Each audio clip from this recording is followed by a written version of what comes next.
Welcome back to our Wednesday Bible study. And in this video today, we're going to be looking at Exodus chapter 16.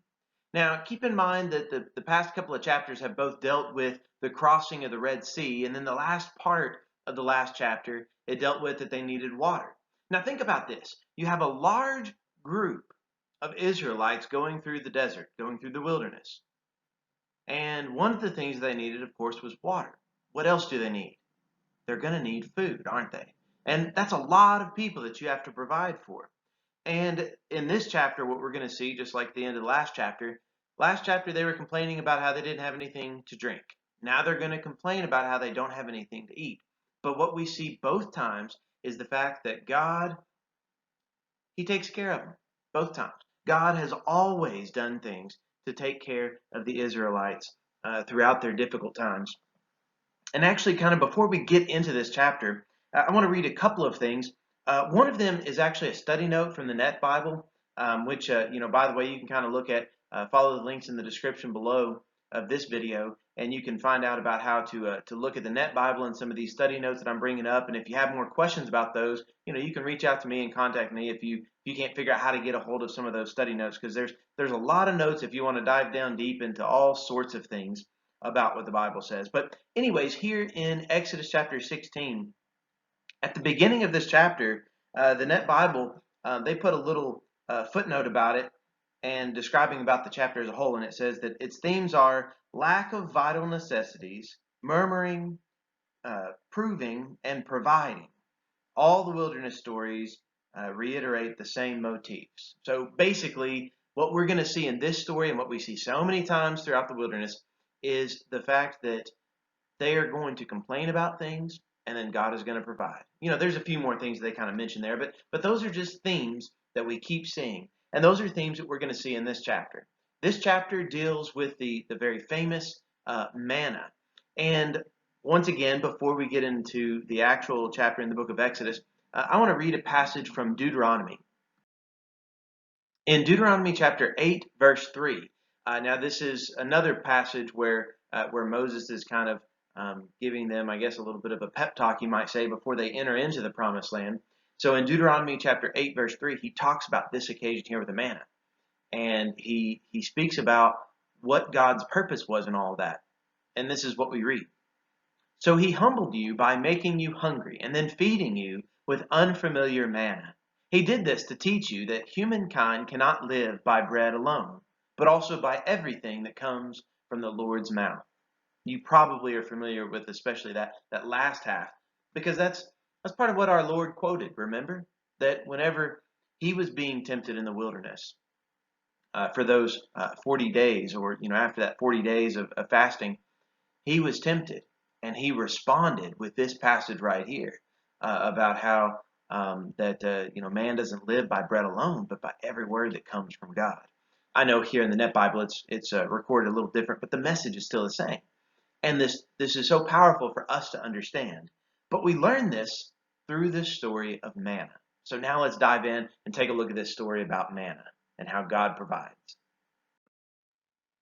Exodus chapter 16, verses 1 through 5. When they journeyed from Elim, the entire company of Israelites came to the wilderness of Sin, which is between Elim and Sinai, on the 14th day of the second month after their exodus from the land of Egypt. The entire company of Israelites murmured against Moses and Aaron in the wilderness. The Israelites said to them, "If only we had died by the hand of the Lord in the land of Egypt, when we sat by pots of meat, when we ate bread to the full, for you have brought us out into the wilderness to kill this whole assembly with hunger." Then the Lord said to Moses, "I am going to rain bread from heaven for you, and the people will go out and gather the amount for each day, so that I may test them. They will they walk in my law or not? On the sixth day, when they prepared what they bring in, it will be twice as much as they gather every other day." Okay, let's pause right here. So we're already starting to see a little bit of what God is going to do, how he's going to provide for the Israelites here. But let's notice some of these things as we approach them. I mean, look at verse 1. We are a month and a half into this journey right after the Exodus. I mean, you look at this, it's the 15th day, so middle of the month. of the second month. So we're not the first month, okay? So they lasted longer than 15 days. So here we have about a month and a half into this journey, and verse 2 tells us that the entire company started to murmur. Who were they complaining against? Well, they complained to Moses and Aaron. They complained against Moses and Aaron. We'll find out later that really they weren't complaining against Moses and Aaron. They were actually complaining against God. But you kind of put those things together anyways. But here what we find out is they have a problem, and they also do something that, I don't know, I guess it's just something that we as humans tend to do. We think back oftentimes about maybe kind of the good old days. And sometimes whenever we think back to those good old days, sometimes they really were good. But sometimes we have this tendency of making the good old days out to be a little bit better than what they really were. Look at what they're saying. They're talking about how they had these pots of meat and they had all this bread to eat in Egypt. They had all these things. Are they really forgetting how it was? I mean, it's been a month and a half. Have they really already forgotten how bad it was in the land of Egypt? I mean, when they were in the land of Egypt, they were constantly crying out to God. So right here, now they're kind of almost saying that, well, we had it better off back in Egypt. Was that true? No, not really. They're thinking back to what they think were maybe the good old days. I don't know. They were enslaved. I really don't see how they can make such arguments. But sometimes whenever people are just wanting to be argumentative, sometimes the arguments don't really make sense. And this doesn't. This really doesn't. Because if anything, they are on this miraculous journey with the God of all creation. Surely they know this by now. Verse 4 tells us that how God is going to help them in this is he is going to rain down, not rain, not water. This time it is going to be bread from heaven. And, sometimes we sing about this, about the bread of heaven. And this is, what we call manna. In fact, some passages in the Bible relate this to being called the food of angels. And I can't help but, I guess I'm getting ahead of myself, but I think that's okay. But we'll get into what manna is in just a little bit. But when you look at this description, I can't help but think there is some connection with what we call angel food cake. If you're familiar with that, it's really light and fluffy and very airy, and it's also white in color. But all of those things, we kind of associate that food, and I think that's kind of an interesting thing to think about whenever you are talking about manna. So perhaps the next time that you have a slice of angel food cake, you can remember that the God of the Bible, he provided for the Israelites during this time with manna. But we'll get into that a little bit later. But he provides this bread from heaven. And why did he do that? Well, he actually tells us here in verse 4 that it's a test, so that he may test them. Will they walk in my law or not? By the way, let me go ahead and mention this because I don't want people to get too confused because there's a few of these things in this chapter. But, right here, will they walk in my law or not? Okay, has the law of Moses been written yet? No, we haven't gotten there yet. We're a few chapters later, they're going to get to Mount Sinai and they're going to receive the law of Moses.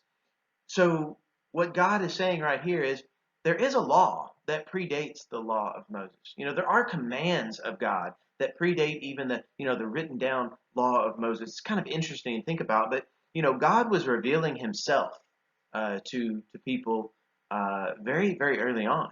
They weren't always just dependent upon what the Bible itself said, because everybody up to this point in history, in fact, everybody who is still alive and working things out during the book of Exodus, they didn't have the Bible. I mean, they didn't even have, at some point, Moses wrote down Genesis and Exodus and some of those other first few books, but they hadn't even been really written down yet. But they still had the stories. They still knew that. They still had carried these things down. Those who are faithful to God have always been entrusted with sharing the words of God and what God has done throughout time. So, yes, this is a test to them. It's a test to see whether or not they're going to follow the commands of God, whether or not they're going to follow the laws of God. And they have that option, just like what we have the option today, as to whether or not we are going to follow the commands of God, or if we're going to try to find some other way to do things. We have the ability to follow God's commands, or we can try to find another way. It never goes well when you try to find another way. I'll just go ahead and tell you that right now. There's more to this chapter, so now let's see about what happens later. Now verses 6 through 9. Moses and Aaron said to all the Israelites, "In the evening you will know that the Lord has brought you out of the land of Egypt, and in the morning you will see the glory of the Lord, because he has heard your murmurings against the Lord. As for us, what are we that you should murmur against us?" Moses said, "You will know this when the Lord gives you meat to eat in the evening, and bread in the morning to satisfy you, because the Lord has heard your murmurings, that you are murmuring against him. As for us, what are we? Your murmurings are not against us, but against the Lord." Then Moses said to Aaron, "Tell the whole community of the Israelites, come before the Lord, because he has heard your murmurings." Okay, so verses 6 through 9. Now we start to see that this statement is made. It's amazing to me that Moses and Aaron, they both say this in verse 6. In the evening you will know that the Lord has brought you out of the land of Egypt. They should have already known this, shouldn't they? I mean, do you really need more of a miracle than the crossing of the Red Sea? I mean, do you really need more? Let's even back up just a little bit more than that. The 10 plagues that led to them being able to exit out of Egypt. God has been behind all of this from the very beginning. It's been his plan to bring his people out of Egypt. But they still have doubts. They still don't really fully have faith in God. They're still murmuring against him. They're grumbling. They're complaining against him. And Moses specifically, states that, look, it's not against us. It's not against Moses and Aaron that they're really complaining. They're complaining against the Lord. Then in verse 9, it's kind of a scary thought, because whenever you're complaining against the Lord, and then this is stated about you or to you, come before the Lord because he has heard your murmurings, what do you think is going to happen? You complain to God, and then God really summons you before him, and he says, "Okay, I've heard your murmurings." What's he going to do? What is God going to do? Well, now let's look at verses 10 through 15 and see. As Aaron spoke to the whole community of the Israelites, and they looked toward the wilderness, there the glory of the Lord appeared in the cloud. And the Lord spoke to Moses, "I have heard the murmurings of the Israelites. Tell them, during the evening you will eat meat, and in the morning you will be satisfied with bread, so that you will know that I am the Lord your God." In the evening the quail came up and covered the camp, and in the morning a layer of dew was all around the camp. When the layer of dew had evaporated, there on the surface of the wilderness was a thin, flaky substance, thin like frost on the earth. When the Israelites saw it, they said to one another, "What is it?" Because they did not know what it is.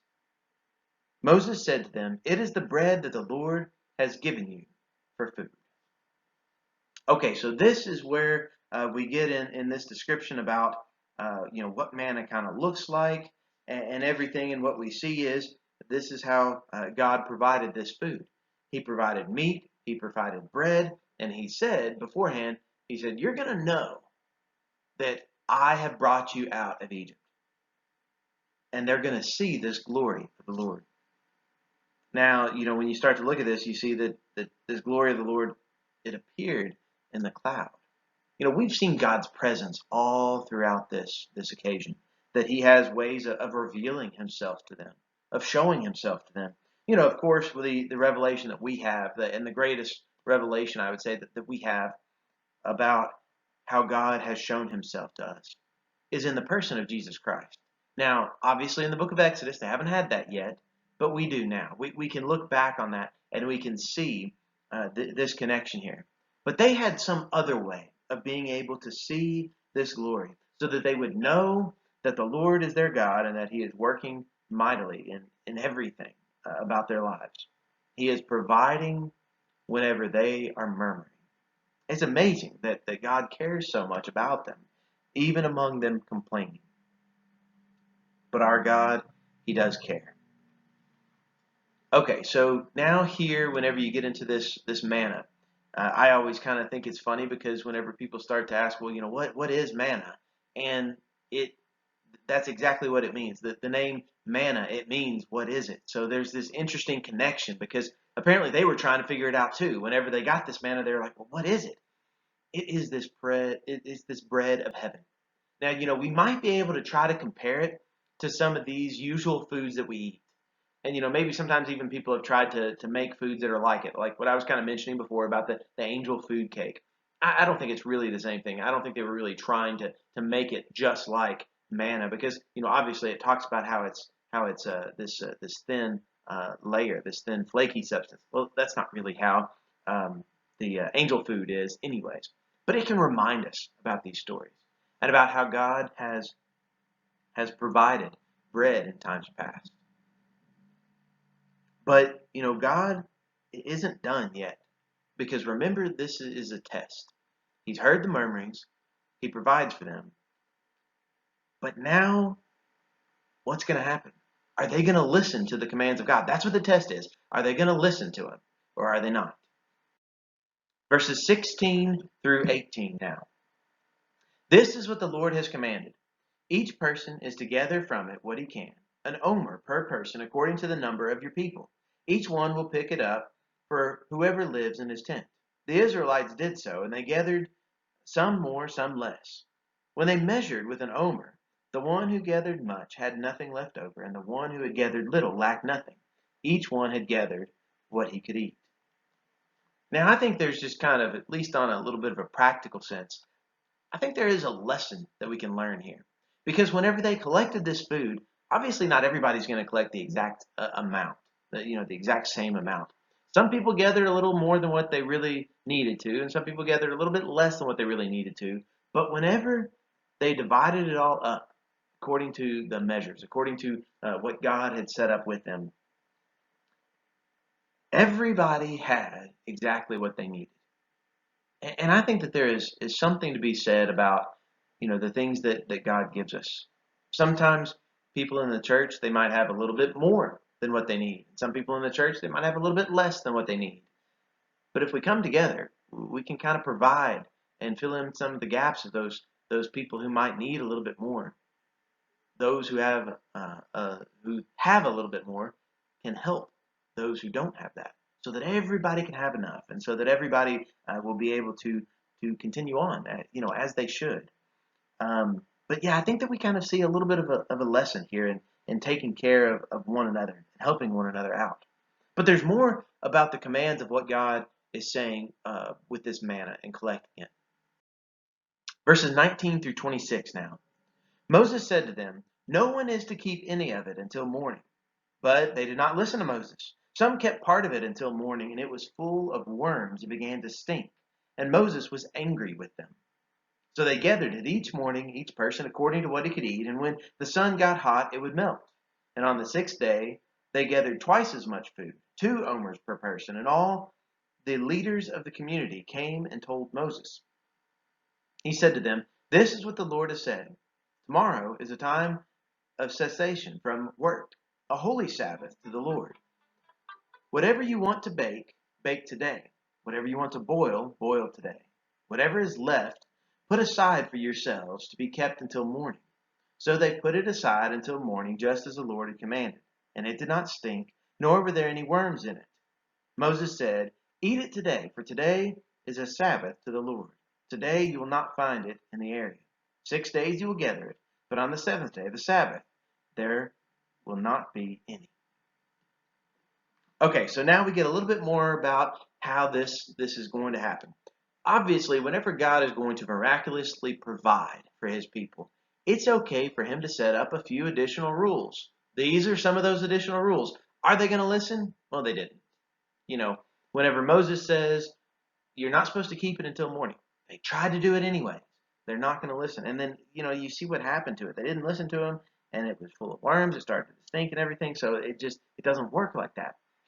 But then what we see is on the Sabbath day, they're not supposed to be working on the Sabbath day.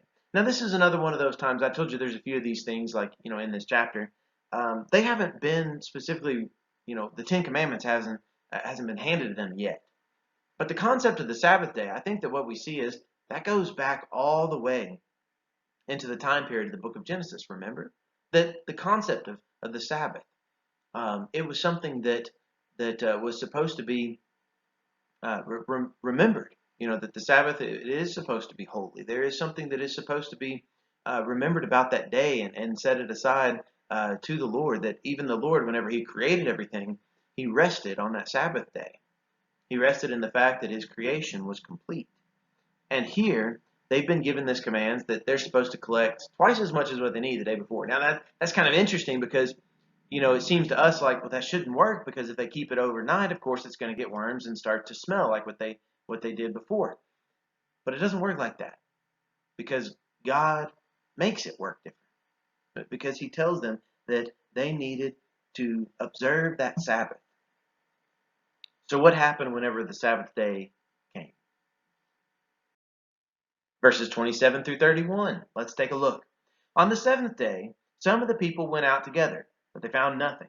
So the Lord said to Moses, "How long do you refuse to obey my commandments and my instructions? See, because the Lord has given you the Sabbath, that is why he is giving you food for 2 days on the sixth day. Each of you stay where you are. Let no one go out of his place on the seventh day." So the people rested on the seventh day. The house of Israel called its name manna. It was like coriander seed and was white, and it tasted like wafers with honey. So now we get even more of a description of kind of what this manna was like, and how it was like this wafers with honey. I don't know. It's kind of interesting description, isn't it? So they weren't supposed to keep it till the next day, typically. Some people didn't listen. They tried to keep it for the next day, and it became rotten. Okay. So then, for the seventh day, in order for them to not carry out work on the seventh day, they had to collect twice as much as what they needed the day before. So, are they going to listen? No, they didn't listen. They still didn't listen. That's why the Lord responds with, "How long do you refuse to obey my commandments and my instructions?" What about us today? Do we listen to the commands of God? Do we listen to the instructions of God? I'd say, yeah, probably a lot of people here, even in the book of Exodus, they were listening to God, but you still had some who didn't. What about today? I mean, are we people who are going to listen to the commands of God, who are going to listen to the instructions of God? Or are we going to be just like the humans that we're reading about here, who constantly, they try to do things a different way. They try to find some other way, and they're still refusing to submit to God. They're not really ready to submit fully to God. But God has provided them. God still cares so much for them. They murmur, they complain, but God provides food and provides their necessities. And God wants them to remember that he is providing for them. That's why we get toward the end of this chapter that God wants them to remember, and this is what's to be that reminder. Verses 32 through 36 now. And with this we end the chapter. So verses 32. Moses said, "This is what the Lord has commanded. Fill an omer with it to be kept for generations to come, so that they may see the food I fed you in the wilderness when I brought you out from the land of Egypt."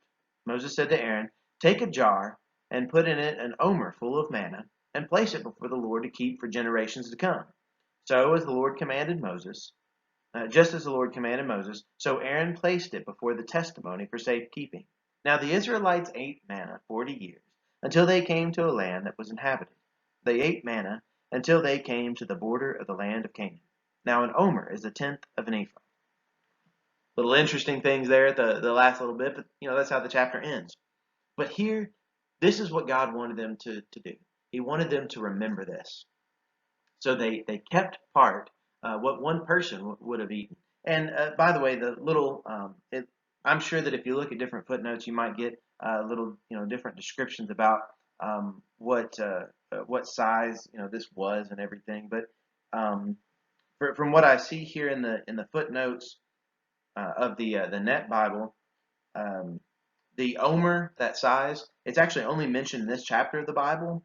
But some of your recent English versions, they kind of say that it would be about 2 quarts is what they were expecting. I don't know. 2 quarts seems like kind of a lot for individual for an entire day. But I mean, I guess when you think about for a whole day, yeah, we do need quite a bit of food, don't we? But they were supposed to set that side, so it was kind of a jar, maybe 2 quarts, so maybe about a half a gallon or so of of this manna. And where were they supposed to put it? Right here in verse 34, it says, placed it before the testimony for safekeeping. Now, this would be within the Ark of the Covenant. The Ark of the Covenant was a box that they would open up. Now, they haven't built the Ark yet, so, obviously they do this later. But at some point, they do keep that for safekeeping. So, yeah, as we look at this chapter, we've seen a few things that it talks about the laws, ahead of time before the law of Moses ever comes, because there's more of a history to the law of Moses than just Moses himself. These laws come from God. They don't go back to Moses. They go back to God. And here, this testimony, it was to be this reminder that the Lord provided, and that is the food that it was provided. And sadly, that was kind of lost to history, so we don't still have that jar. It would be kind of cool to be able to look at it, but we don't have it, but we do have the record of it. And we still know that these things happen and that God miraculously provided food. He provided this bread of heaven for them whenever they needed it. By the way, if you're wanting just kind of a little bit more to look at concerning this bread of heaven and all, you can find a lot of parallels between this chapter here of Exodus 16 and in John's Gospel, in John chapter 6, because throughout that entire chapter, Jesus talks about himself being the bread of heaven. That's that passage where he says that I am the bread of life.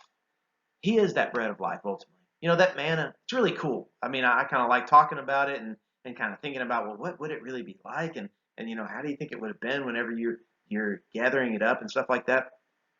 But ultimately, whenever it comes down to it, that manna only sustained them for, 40 years? But Jesus Christ, he is this true bread of heaven. And Jesus Christ has been sustaining the church for 2,000 years, and he's going to continue to do that until the end of time. He is the true bread of heaven, and we need to come to him and feast on his word, because we don't live by bread alone, remember, but we live by the words of God, the words of Jesus Christ, what he has revealed to us, what he has shown us. Let's focus on those words. Let's share those words with one another, and let's make sure that we meditate upon them. Thank you very much for joining us in this video, and we'll take a look at the next chapter next week.